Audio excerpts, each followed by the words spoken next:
Vamos colocar de pé, amados, e agora nós iremos compartilhar um trecho da palavra de Deus. Vamos refletir num trecho agora da palavra de Deus.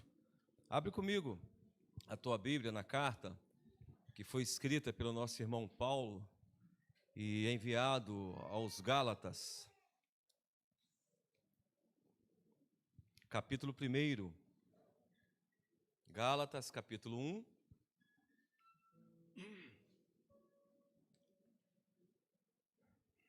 Oh, aleluia. Do verso 1 até o verso 4. Gálatas, capítulo 1. Do verso 1 até o verso 4. Achamos, amados?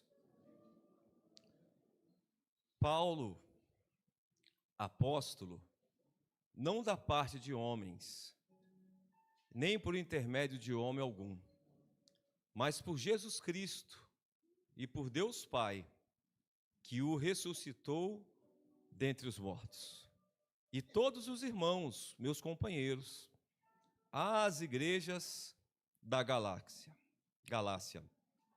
Graça a vós outros e paz da parte de Deus, nosso Pai, e do nosso Senhor Jesus Cristo, o qual se entregou a si mesmo pelos nossos pecados, para nos desarraigar. Fala para o teu irmão, nada vai te prender nesse mundo. Nada vai te deter nesse mundo. Nada vai te barrar nesse mundo. Amém? Nada. Para nos desarraigar deste mundo perverso, segundo a vontade de nosso Deus e Pai. Senhor, te agradecemos pela tua palavra, te louvamos pela tua bondade, fidelidade.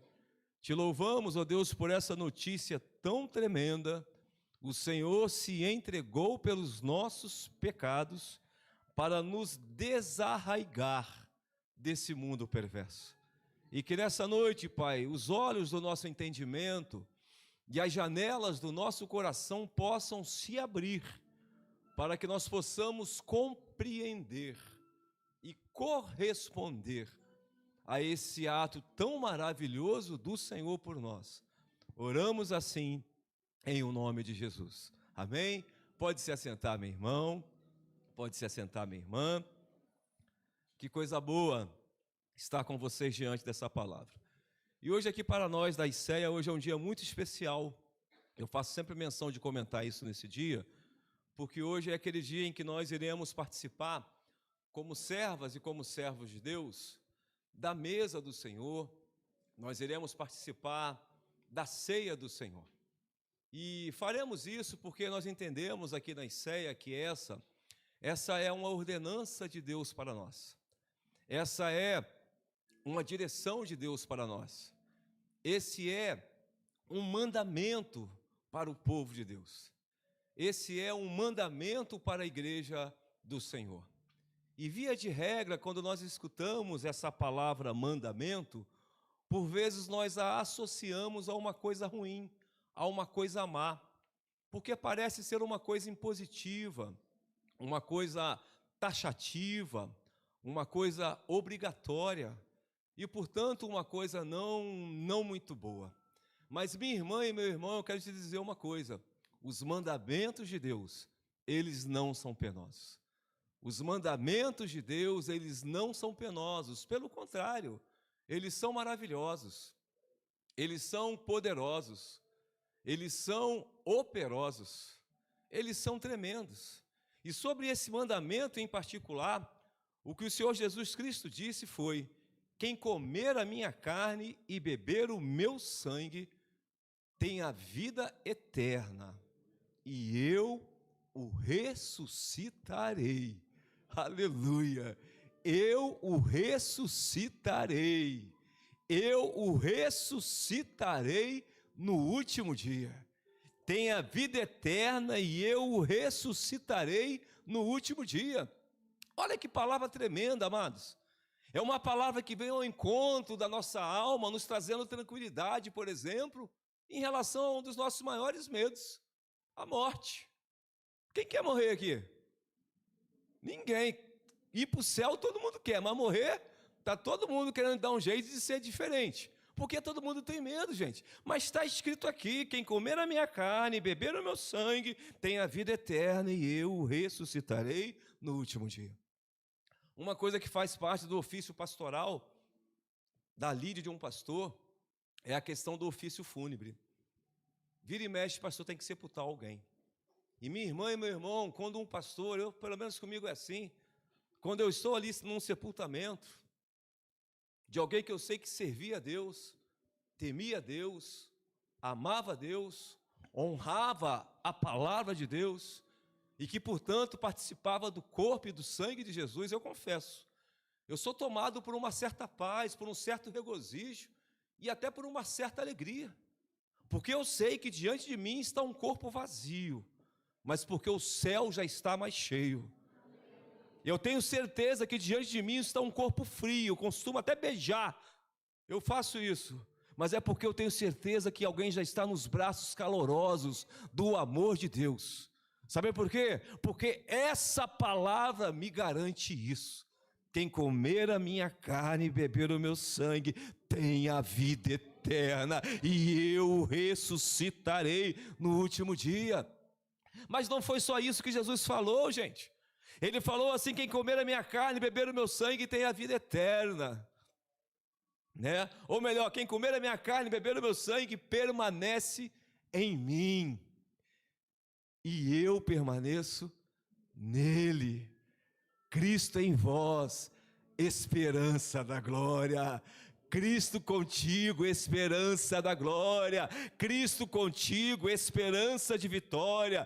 Cristo conosco, socorro conosco. Cristo conosco, possibilidade conosco.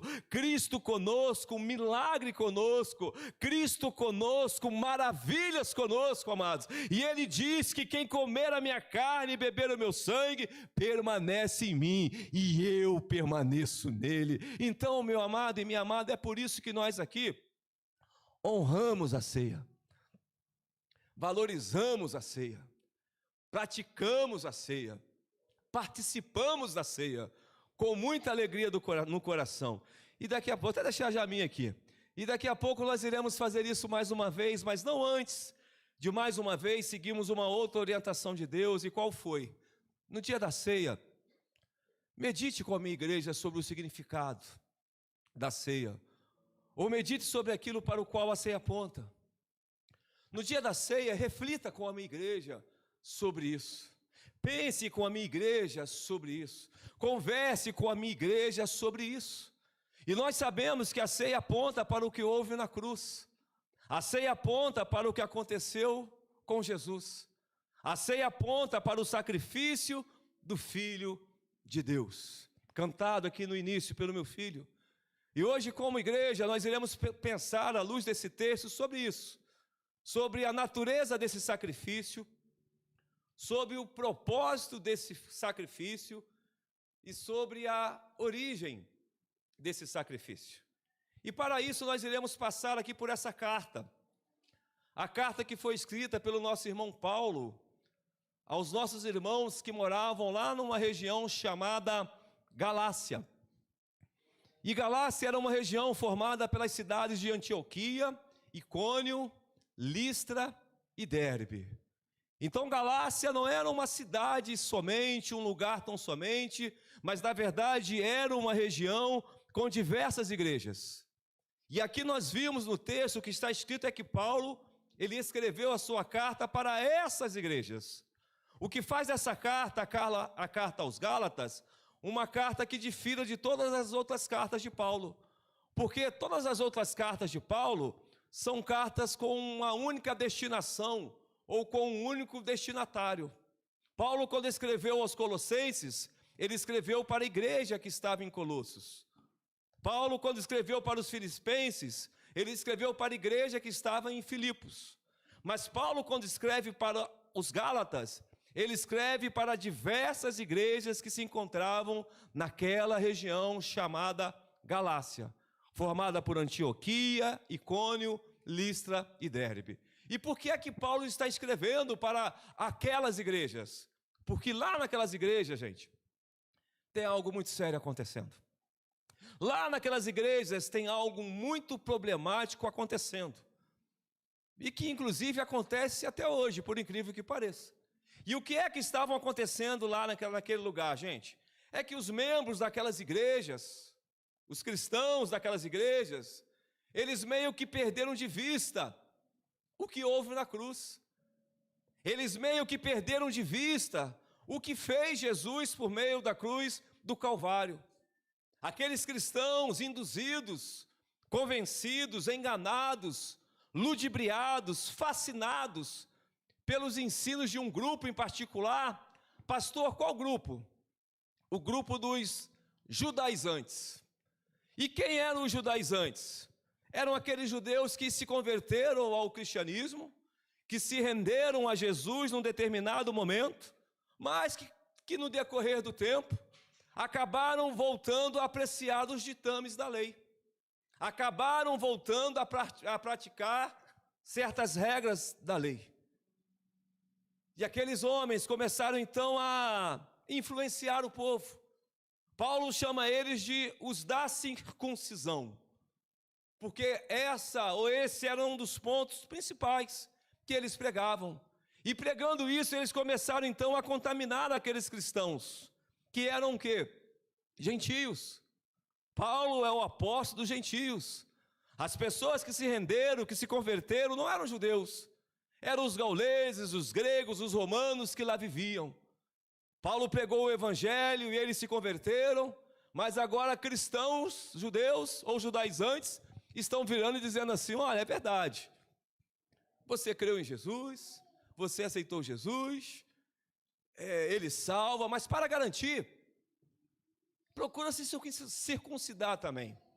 Ah, você creu em Jesus, aceitou Jesus, né? Mas para garantir, procura observar algumas partes da lei. E Paulo, quando fica sabendo disso, gente, ele fica decepcionado, desesperado. Ele então escreve essa carta aos Gálatas, uma carta com 6 capítulos, 149 versículos, 2.200 palavras. E ele fala no sentido de exortar aquele povo, de acordar aquele povo, de exortar aquele povo. Ele fala: vocês corriam tão bem, vocês estavam indo tão bem, quem impediu vocês de continuar a obedecer a verdade? O evangelho foi pregado, vocês creram, vocês aceitaram, vocês receberam. Como é que vocês agora estão voltando aos rudimentos antigos? Paulo vira para eles e fala: ó Gálatas insensatos, quem vos fascinou, uma vez que vocês já haviam aprendido sobre o Cristo que foi crucificado? E outra vez ele fala: ó Gálatas, como é que vocês podem cometer essa insensatez? Começar no Espírito e buscar se aperfeiçoar na carne. Paulo estava decepcionado, Paulo estava preocupado, por isso ele se viu na obrigação de acordar aquele povo. E ele então escreve essa carta, que tem praticamente 3 sessões. A primeira sessão, capítulo 1 e 2, Paulo vai falar, ou vai defender o seu ministério apostólico. Não que ele precisasse, mas é porque os judaizantes até isso disseram. Atacaram Paulo até a respeito dessa particularidade, dizendo que ele não era um apóstolo, dizendo que ele não era um homem de Deus, tentando desacreditá-lo, descredibilizá-lo.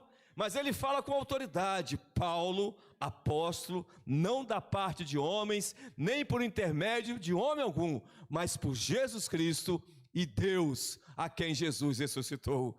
Ele disse: eu não me intitulei, eu não me autopromovi, foi Deus quem me estabeleceu por meio do Filho dele. Ele valida o ministério dele, ele ratifica, ele apresenta as suas credenciais. Isso ele faz no capítulo 1 e 2. Aí depois então na terceira parte dessa carta: pastor, espera aí, o senhor falou da primeira parte, vai para a terceira, isso? Depois a gente volta na segunda. Na terceira parte dessa carta, o que o apóstolo Paulo faz é confrontar agora os Gálatas. Ele se apresentou, ele falou, e ele agora vira e fala para eles: olha, meus filhos, prestem atenção, para a liberdade foi que Cristo vos libertou. Para a liberdade foi que Cristo vos libertou. Portanto, permaneceis firmes, e não vos deixei de novo escravizar. Cristão que é cristão permanece firme e não se deixa de novo escravizar por coisa alguma. E ele segue falando assim: olha só, vocês precisam permanecer firme para que vocês não venham decair da graça. Decair da graça. Um cristão, pastor, pode decair da graça? Pode decair da graça. E Paulo fala veementemente com aqueles Gálatas: meus filhos, vocês não podem buscar se aperfeiçoar na carne, porque as obras da carne são más. Vocês não podem se fiar na carne, porque se isso acontecer, vocês irão decair da graça, da maravilhosa graça, da poderosa graça, da operosa graça, da salvadora graça. É isso que Paulo está falando com aqueles homens, lá com os Gálatas, na terceira parte dessa carta. E ele deixa claro: meu irmão e minha irmã, ó Gálatas, vocês só irão usufruir da graça, só irão desfrutar da graça, se vocês aceitarem Jesus Cristo como Ele é. Se vocês aceitarem a palavra do Senhor como ela é, se vocês aceitarem o sacrifício do Senhor como Ele fez, como Ele foi. Então Paulo está falando isso com aquelas pessoas que ele amava, que ele queria bem, que ele inclusive foi o primeiro a lhes pregar o Evangelho. E essas pessoas agora elas estão correndo perigo, porque estão se afastando das verdades ouvidas, estão se afastando da verdade da palavra de Deus, estão perdendo de vista o que significa a cruz, estão perdendo de vista o que foi que fez Jesus. Aí na segunda parte, agora sim, Paulo vai entrar nesse ponto, gente. O que fez Jesus? Qual a consequência da obra dele? O que é que resulta da obra do Filho de Deus ou da morte dele na cruz? E Paulo fala disso ao falar, sabe o quê? Ou sabe sobre o quê? Ao falar sobre a superioridade da graça em relação à lei. Ele começa a apresentar a questão da superioridade da graça em relação à lei. E não porque a lei seja uma coisa ruim, gente. E não porque a lei seja uma coisa que mereça ser desmerecida ou denegrida, porque foi estereotipada como algo má. A lei não é má, a lei foi Deus quem deu. A Bíblia diz que a lei é boa e o mandamento é puro, santo e bom. A lei foi dada pelo Deus Todo-Poderoso. A lei foi dada pelo Senhor dos Senhores. Então, quando Paulo fala da superioridade da graça em relação à lei, não é porque a graça é boa e a lei é má. Não é sobre isso que ele está falando, porque ele conhecia, ele sabia que a lei foi dada por Deus. Mas quando o apóstolo Paulo fala que a graça é superior à lei, e ela de fato é em função do propósito da graça, é em função do efeito da graça, é em função da consequência da graça, porque a graça visava e visa alcançar mais vidas. É por isso que ela te alcançou, é por isso que ela chegou até você. A graça visava e visa restaurar mais vidas. A graça visava e visa atingir mais vidas. A graça visava e visa salvar mais vidas. O objetivo da graça é salvação. E preste atenção, não salvação de uma parte, mas salvação de um todo que me inclui, que te inclui, que inclui a nossa herança, a nossa casa, a nossa descendência, os brasileiros, os japoneses, os chineses, os judeus, todo homem criado por Deus. A graça de Deus visa a salvação de todo esse povo. Só que para que a graça se manifestasse, era necessário que primeiro viesse o quê? A lei, gente. E por que é que a lei tinha que vir primeiro, pastor? Por causa do objetivo da lei. O objetivo da lei nunca foi salvar, amados. A lei não foi dada para salvar, mas a lei foi dada para preservar e para mostrar ao homem que ele precisava de um Salvador. A lei foi dada para preservar e mostrar ao homem que ele precisava de um Salvador. E por quê? Porque nunca existiu, ou melhor, existiu um só. Só existiu um homem que conseguiu cumprir toda a lei. Quem foi esse homem? Jesus. Fora Jesus, ninguém conseguiu cumprir, amados, toda a lei. O homem ia lá e oferecia um sacrifício de um cordeiro de manhã e cometia um pecado à tarde. Ele ia lá e oferecia uma novilha à tarde e pecava de noite. Ele ia lá e oferecia um sacrifício de uma semana e pecava durante um mês completo. É por isso que a Bíblia fala que não existiu e nunca existirá sangue de novilha suficiente, sangue de cordeiro, sangue de cabrito, sangue de bode, que possa fazer expiação do pecado do homem.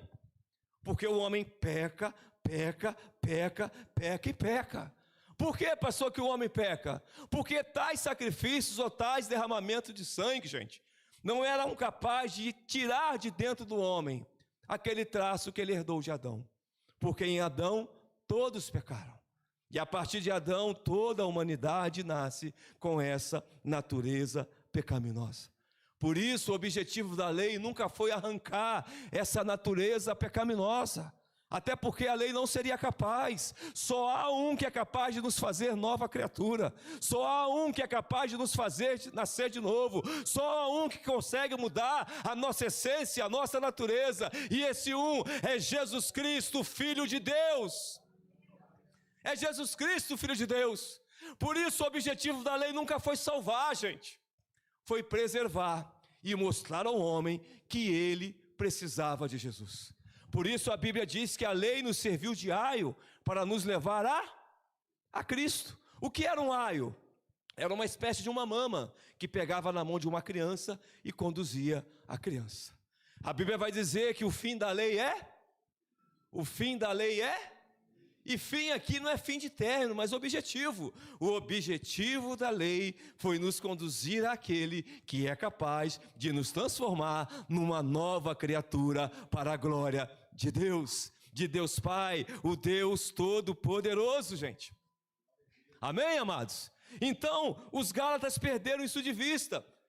E quando eles perderam isso de vista, o apóstolo Paulo vira para eles e fala: olha, se vocês vos deixarem escravizar de novo pela lei, vocês estarão se colocando novamente na condição dos filhos de Agar.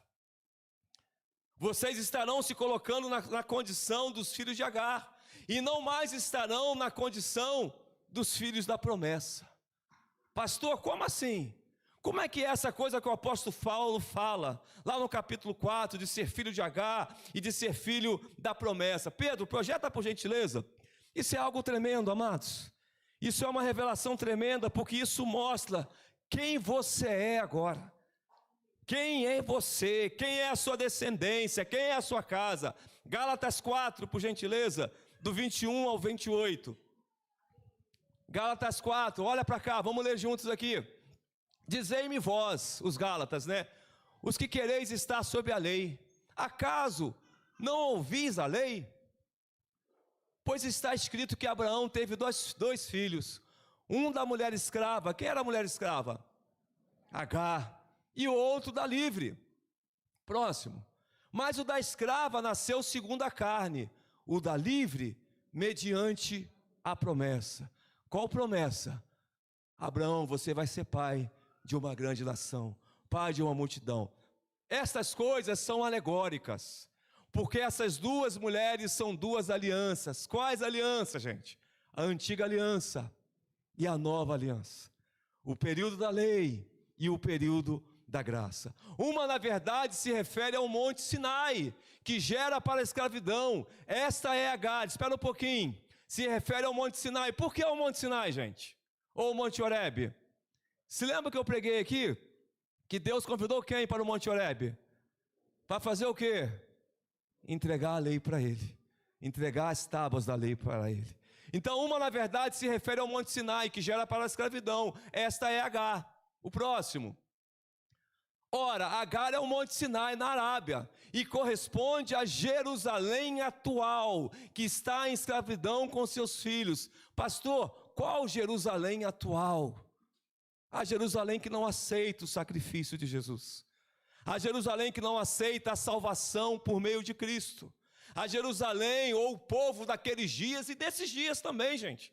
O povo que não se submete à verdade que somente Cristo salva. O povo que continua agarrado na lei, que continua arraigado na lei. Ele está dizendo, essa corresponde a Jerusalém atual, que está em escravidão com os seus filhos. Próximo. Mas a Jerusalém lá de cima, qual? A da vontade do Pai, a da vontade de Deus, a Jerusalém, ou a vontade do Pai, que entregou o seu único Filho, para que todo aquele que nele crê, não pereça, mas tenha a vida eterna. Ele vai dizer, essa Jerusalém é livre, porque se o Filho vos libertar, se a vontade do Pai se cumprir, você verdadeiramente será livre. Será livre. E ele diz mais, isso aqui é lindo, gente. A Jerusalém lá de cima, a qual é o quê? Nossa mãe. Por que, pastor, que ele vai dizer que ela é nossa mãe? Sabe por quê? Porque você não foi gerado de uma forma natural. Você foi gerado de uma forma sobrenatural.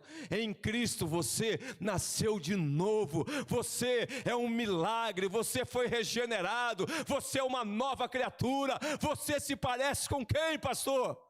Com o filho da promessa. Você se parece com Isaac. Como é que uma mulher de 90 anos e um homem de 100 anos poderia ser pai?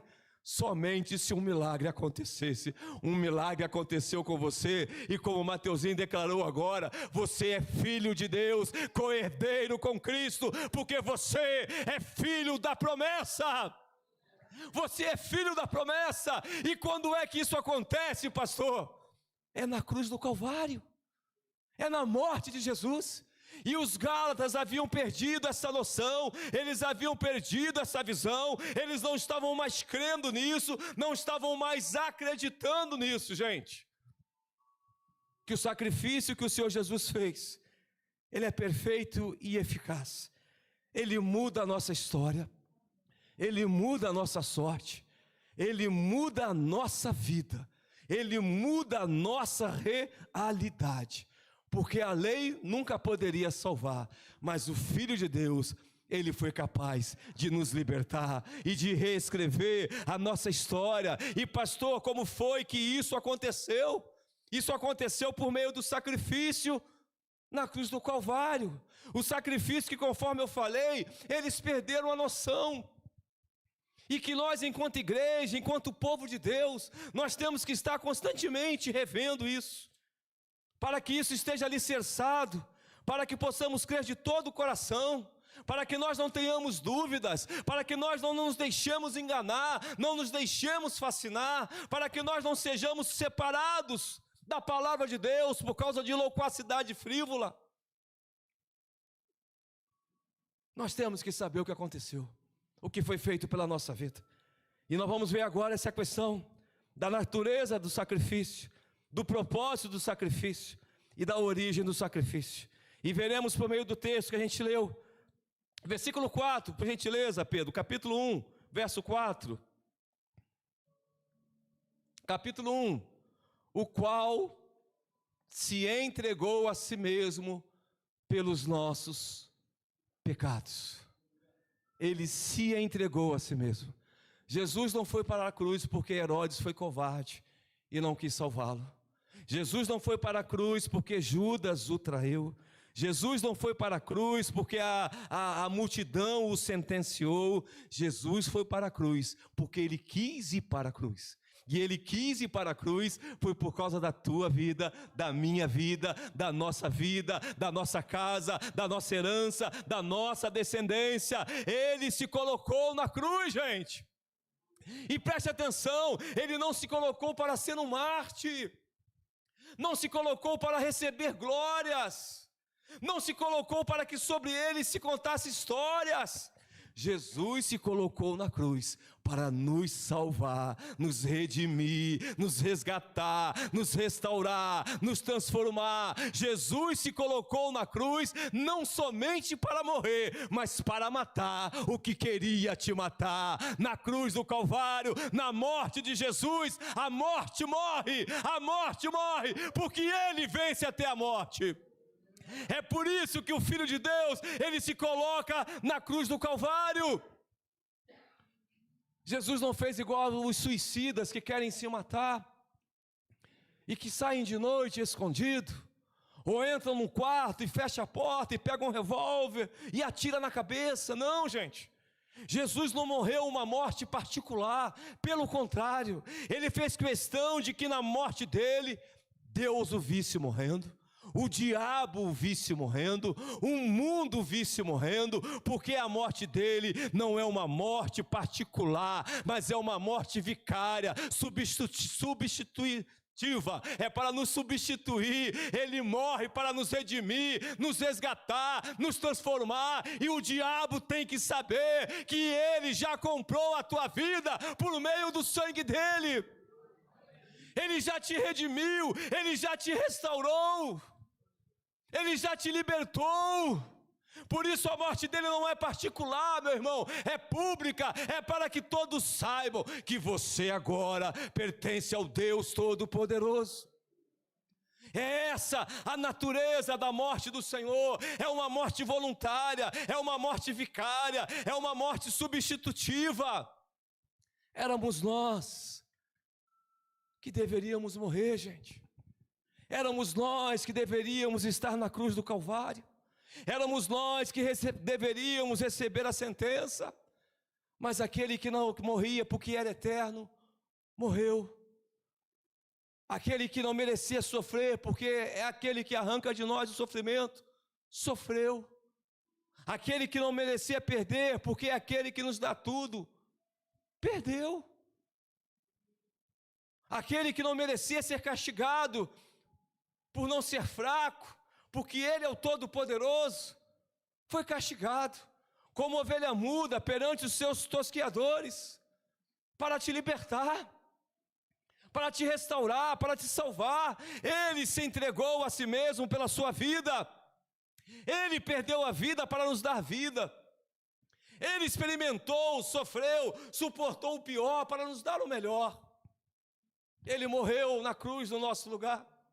Ele experimentou a destruição da morte para te garantir a construção da vida eterna. Ele construiu a vida eterna para você, para a tua casa, para mim, para essa igreja, para esse povo, amados.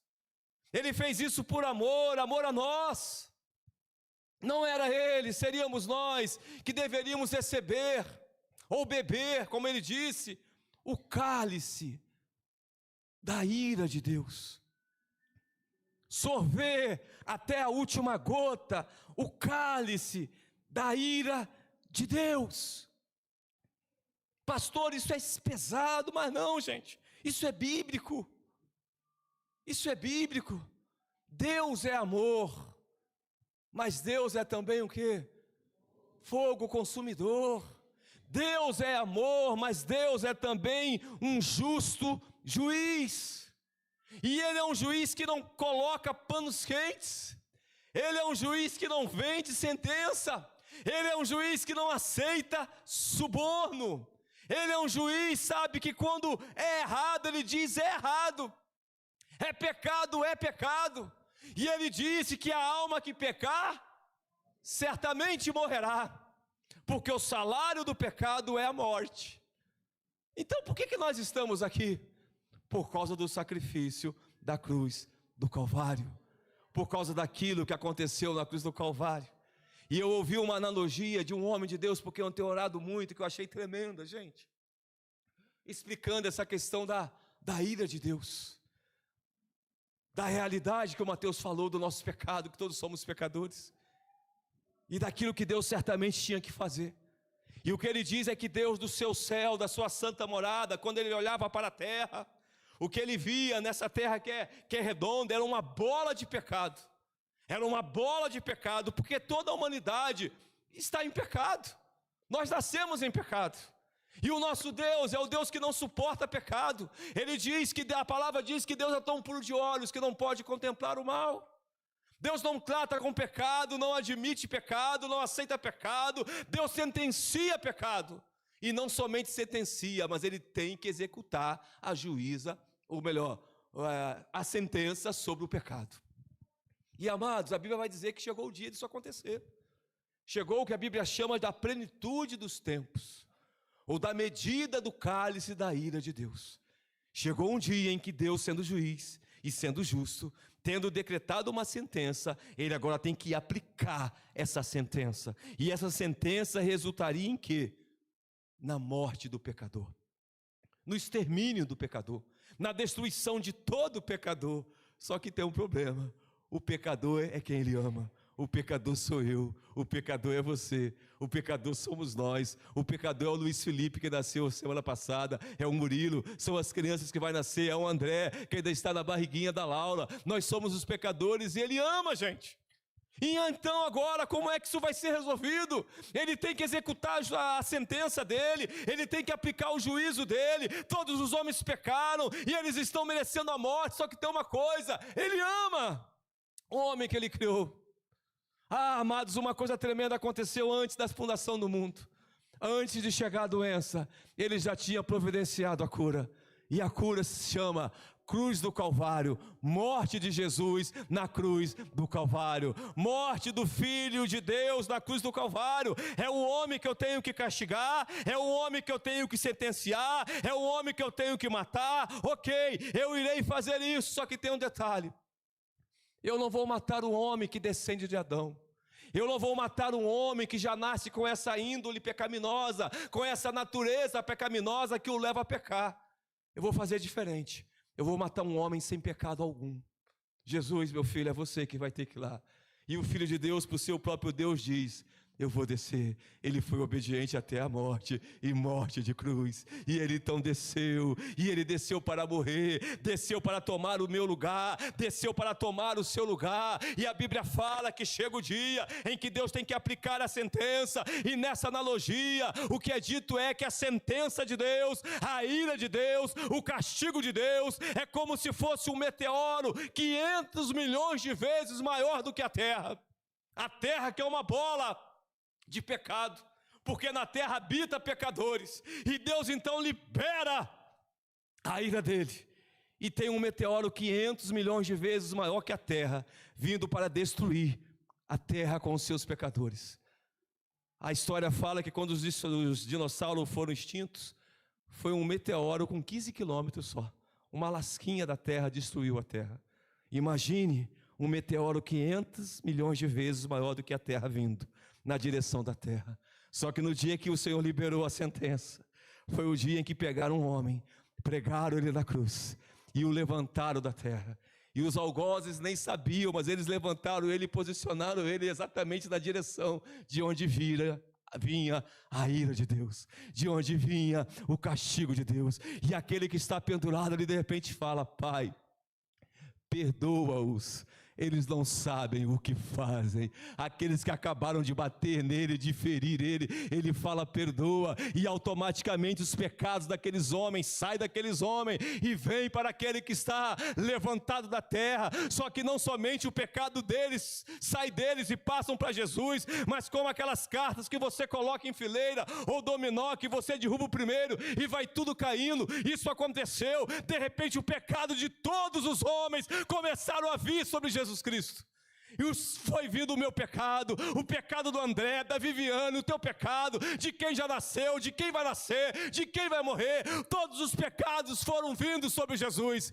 E se lembrem, ele está levantado da terra, ele está na direção da ira que vem, e os pecados, à medida que vão enchendo, se incrustando, ele vai aumentando, carregando aqueles pecados, e de repente a terra deixa de ser uma bola cheia de pecado, e quem está com os pecados da terra agora, de toda a terra, o meu pecado, o teu pecado, é o Filho de Deus. É o Filho de Deus, e o cálice da ira vem, o meteoro vem, e de repente ele fala: Tetelestai, está consumado. E a ira vem e pá! Explode. a ira acaba. Foi satisfeito o juízo de Deus. Foi aniquilado todos os pecados da humanidade. E a terra continua com você vivo até hoje, continua comigo vivo até hoje, porque na cruz do Calvário aconteceu aquilo que diz o Salmo de número 85, verso 10, na cruz do Calvário encontraram-se a graça e a verdade, a justiça e a paz se beijaram. Foi um encontro tremendo, meu irmão. A graça e a verdade de que nós fomos redimidos, restaurados, transformados, purificados pela morte do Filho de Deus. Elas se encontraram, a justiça e a paz se beijaram. Nós temos paz com Deus, nós temos paz com Deus, nós temos agora livre acesso. E tudo isso aconteceu por quê? Por causa do sacrifício da cruz do Calvário. A natureza desse sacrifício, minha irmã e meu irmão, é sacrificar-se para que você não tenha que se sacrificar. É se permitir destruir para que você não seja destruído. É essa a natureza desse sacrifício, te apresentar uma nova história, uma nova chance, uma nova vida. Mas eu falei que nós não veríamos somente a natureza, vamos ver também o propósito desse sacrifício. Novamente, Pedro, Gálatas 1, verso 4, por gentileza. Gálatas 1, o qual se entregou a si mesmo pelos nossos pecados. Natureza, propósito, para nos desarraigar deste mundo perverso. Esse mundo não vai te deter, esse mundo não vai te reter, esse mundo não vai te segurar, porque o Senhor Jesus, Ele morreu na cruz do Calvário para te desarraigar desse mundo perverso. E amados, para que nós possamos entender a profundidade disso, nós temos que olhar para a palavra que está aqui no original, a palavra aqui para mundo. A palavra mundo aqui não é a mesma palavra que Deus amou o mundo. Quando a Bíblia fala que Deus amou o mundo lá é a palavra cosmos. Mundo aqui é a palavra aionos. Pastor, qual a diferença da palavra cosmo para a palavra aionos? Vou tentar explicar. A palavra cosmos é um mundo como nós o percebemos.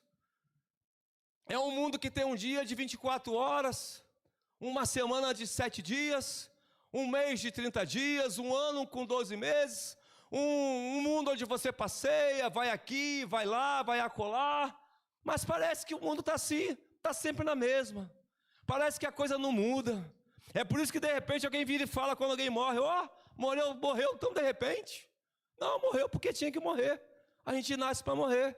Mas é que no cosmos nós não temos essa noção desse movimento que está nos levando numa direção que é qual no final?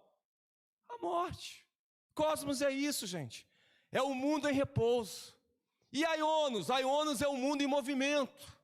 E para a gente tentar entender melhor ainda, uma outra analogia. Quem já viajou de avião aqui? Bastante gente.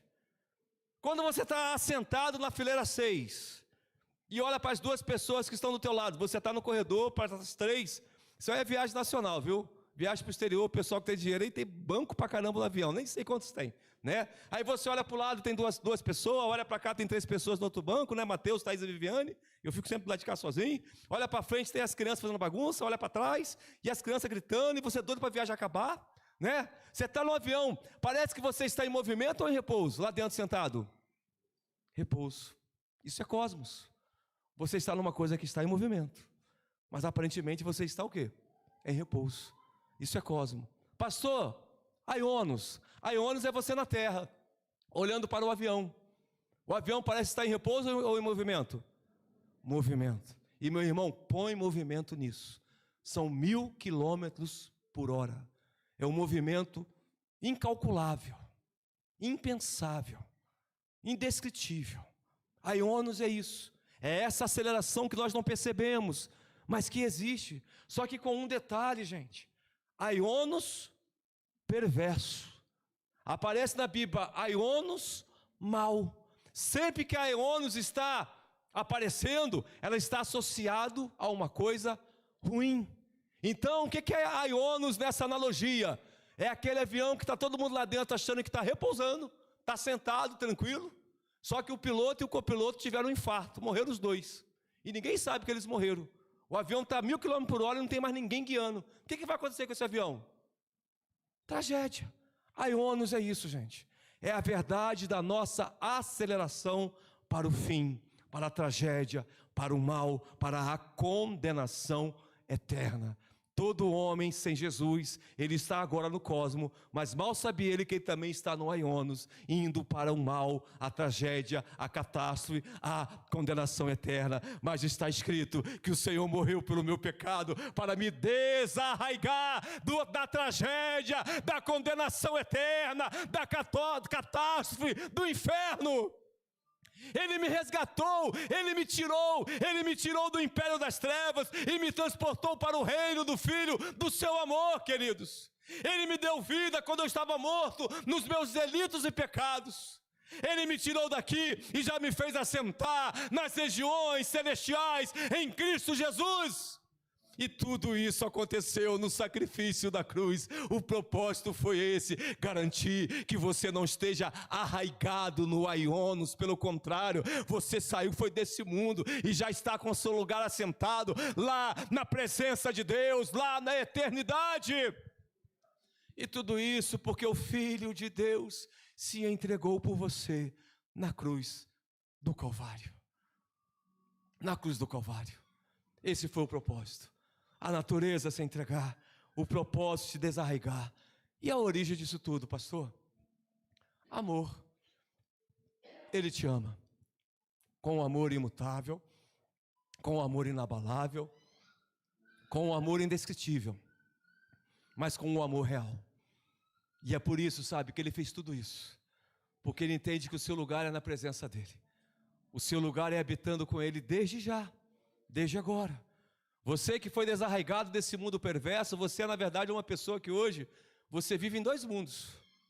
Você vive aqui nesse mundo, no cosmos, mas você já está assentado nas regiões celestiais em Cristo Jesus. Amém? Você já não é mais um homem natural, você é um ser espiritual. Espiritual. O Espírito de Deus testifica com o teu espírito que você é filho de Deus. Você anda nas regiões celestiais, você vive um tempo novo, você é um instrumento nas mãos do Senhor, amém? E tudo isso por quê? Porque o Filho de Deus se entregou na cruz do Calvário, amém, amados? Que nessa noite isso possa achar lugar no nosso coração, amém, queridos? Que nessa noite nós tenhamos essa consciência muito clara. Ele se entregou a si mesmo por mim. Uma morte substitutiva, vicária, e com um propósito: me desarraigar desse mundo perverso.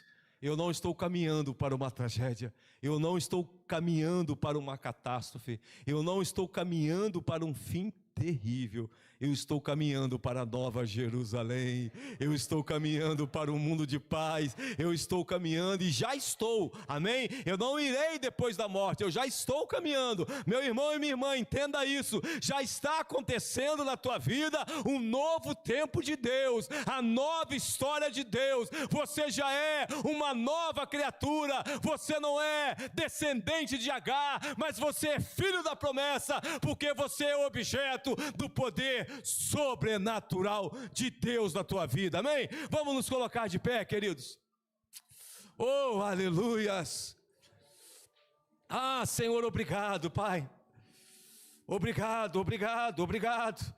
O qual se entregou a si mesmo pelos nossos pecados, para nos desarraigar desse mundo perverso, segundo a vontade de nosso Deus e Pai. O motivo: a vontade do Pai, a vontade, o amor dele, o carinho dele pela nossa vida. Coloca a mão no teu coração, meu irmão e minha irmã, e comece a falar com o teu Deus.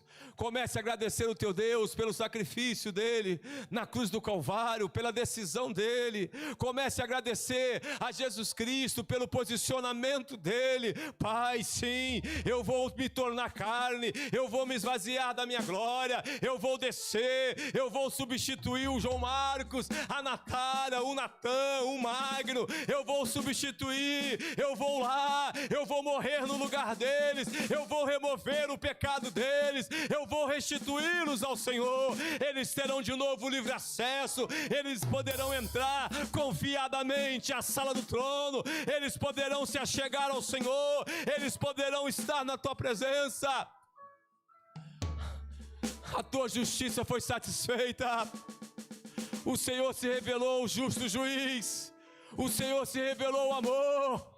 Oh, a justiça, a graça e a verdade se beijaram. A justiça e a paz se encontraram. E hoje, eu e a minha casa servimos ao Senhor. Nós não fomos destruídos, nós não fomos consumidos, mas nós fomos abençoados, restaurados e transformados. Pai, te agradecemos por essa verdade. Te agradecemos por essa palavra, a palavra de Deus. Te agradecemos, ó Deus, pelo teu sacrifício. Ele não foi em vão. E nós queremos nessa noite declarar que nós somos o fruto do seu penoso trabalho. Nós queremos declarar, Pai, que nós somos a resposta a esse seu amor tão grande. Nós queremos declarar que somos gratos, porque nós não estamos mais presos ao aionos, ao mundo perverso, mas nós estamos caminhando para a glória, caminhando para o céu. Nós estamos aqui, mas livres para andarmos de vitória em vitória, de graça em graça, de glória em glória. E nós queremos te agradecer por tudo isso, Pai. Queremos te bendizer e o fazemos agora, rogando ao Senhor que perdoe os nossos pecados. Oh, Pai, mais uma vez, perdoa a nossa transgressão, perdoa a nossa iniquidade. Perdoa-nos, ó Deus, pelas nossas falhas. E nessa noite, Pai, nos permite mais uma vez nos apropriarmos do Senhor, nos alimentarmos do Senhor, comermos desse pão que é a verdadeira comida, bebermos desse cálice que é a verdadeira bebida, porque o Senhor disse: quem de mim se alimenta, por mim viverá. E é isso que nós queremos ser, Pai, nesse mundo, alguém que vive no Senhor e para o Senhor, em nome de Jesus. Por isso agora, Pai, queremos apresentar ao Senhor as dádivas do pão e do suco de uva, rogando ao Senhor que os consagre nesse momento, de forma tal que quando participarmos deles, que eles não sejam tão somente pão e suco de uva, mas verdadeiramente o teu corpo e o teu sangue. Deus, e que a tua presença em nós possa nos trazer mudança, possa nos trazer restauração, e que nós possamos viver aquilo que o Senhor se propôs a fazer. E não somente isso, Pai, que tenhamos a partir de agora a natureza do Senhor em nós. Nós oramos assim, consagramos esses elementos em o nome do Senhor Jesus, amém? Quero convidar meu irmão, pastor Eliel, o pastor Léo também.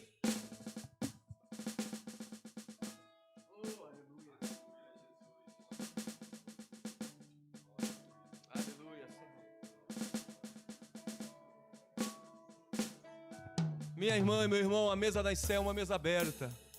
Todas as irmãs e os irmãos estão convidados. A única observância que nós fazemos, por sermos uma igreja firmada na palavra, é que você, como diz a palavra, já tenha aceitado a Jesus como seu único e suficiente Salvador, e que você também já tenha passado pelas águas do batismo. Amém? Se você se encontra nessa condição, você pode e deve participar da ceia. Conforme falamos no início, gente, participar da ceia é algo tremendo. Pastor, eu não aceitei Jesus, pode fazer isso hoje. Pastor, eu não fui batizado, vamos conversar. Amém?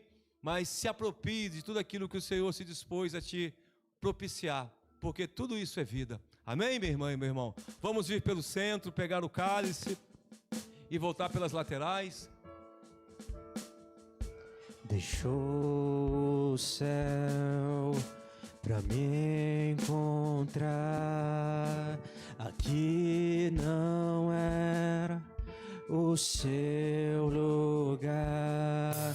Um amor assim o mundo não conheceu.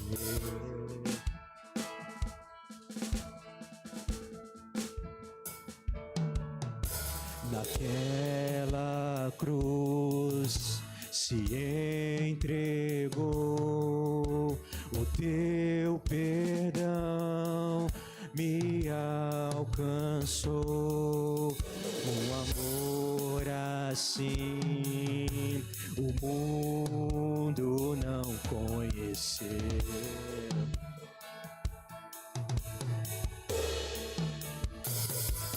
num altar de adoração, seja sempre exaltado. Jesus, Filho de Deus,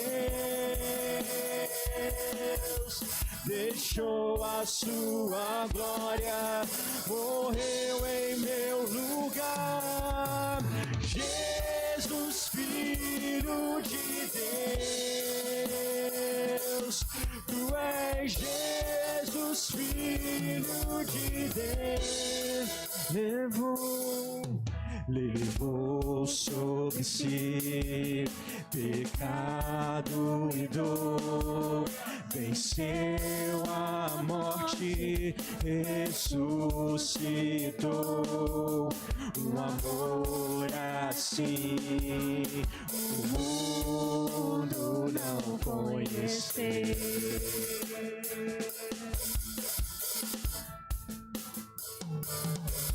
Levou sobre si pecado e dor, venceu a morte, ressuscitou.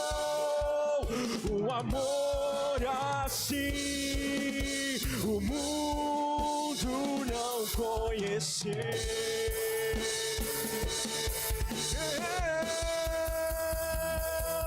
Num altar de adoração, seja sempre exaltado. Jesus, Filho de Deus, deixou a sua glória, morreu em meu lugar. Jesus, Filho de Deus, tu és Jesus, Filho de Deus, seja exaltado, engrandecido, seu nome é santo, poderoso é, e não há nada que abale o seu amor.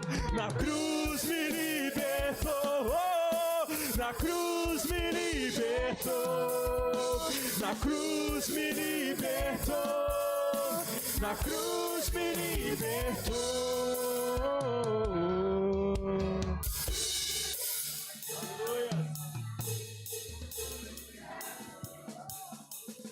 Aleluias.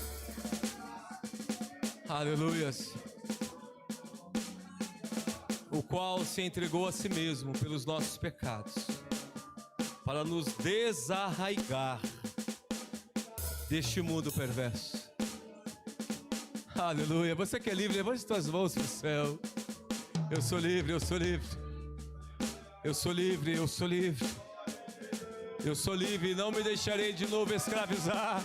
Vai glorificando, vai glorificando, vai glorificando, vai glorificando, vai glorificando. Você é livre. Você foi desarraigado desse mundo perverso. Aleluias. Oh, aleluia, Jesus. Santo é o Senhor. Santo é o Senhor. Eu sou o pão vivo que desceu dos céus. Se alguém dele comer, viverá eternamente. Você foi desarraigado do mundo perverso. Você já tem vida eterna assegurada. Come do pão, querido.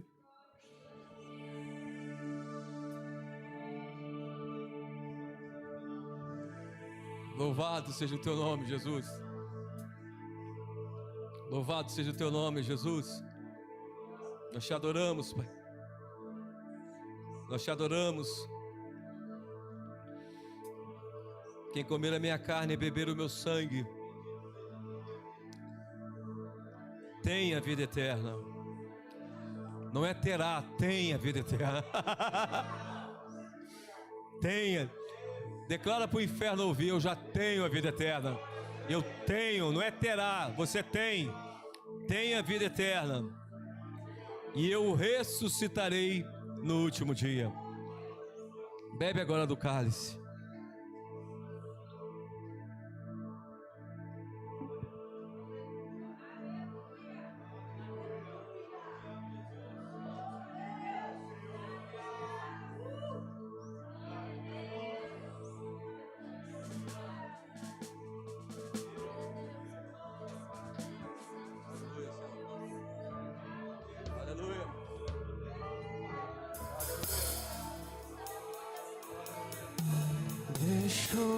sua glória morreu em meu lugar. Jesus,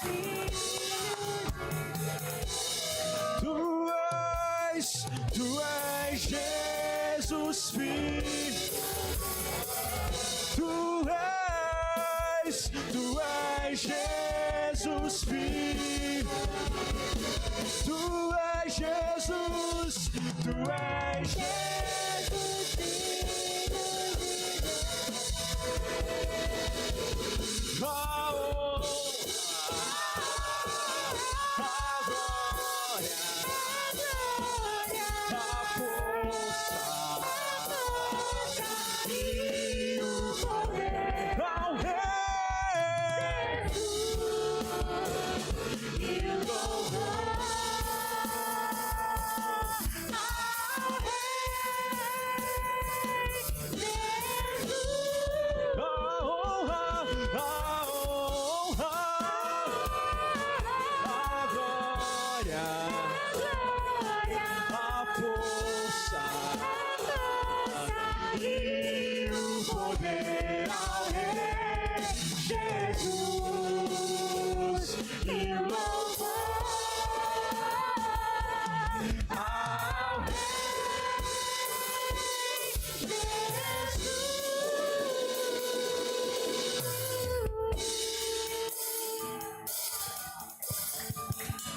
Aleluia!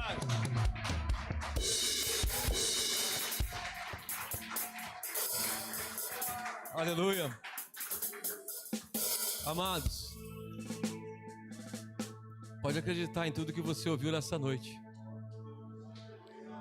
porque a Bíblia declara que se Cristo não ressuscitou, é vã a nossa fé e é vã a nossa pregação. Só que eu tenho uma notícia para te dar: o túmulo dele está vazio. O do Buda não está, o do Kardec não está, do Maomé não está, mas o de Jesus está, porque ele ressuscitou. Projeta, por favor, Pedro. Já veio aqui a outra pregação da semana que vem, da outra semana. 1 Pedro 1:3. Aleluia. Ele ressuscitou. E nós podemos ter certeza de uma coisa tremenda. 1 de Pedro, primeira carta de Pedro. Outro dia a Sandra Cara comentou esse texto aqui na Escola da Palavra. 1 de Pedro, capítulo 1, versículo 3. Ô, Paizinho.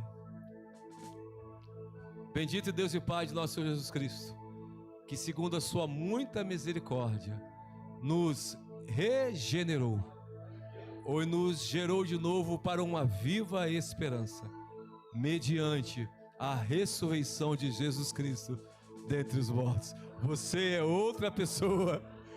Você é outra pessoa que vai habitar, já habita num outro lugar, amém?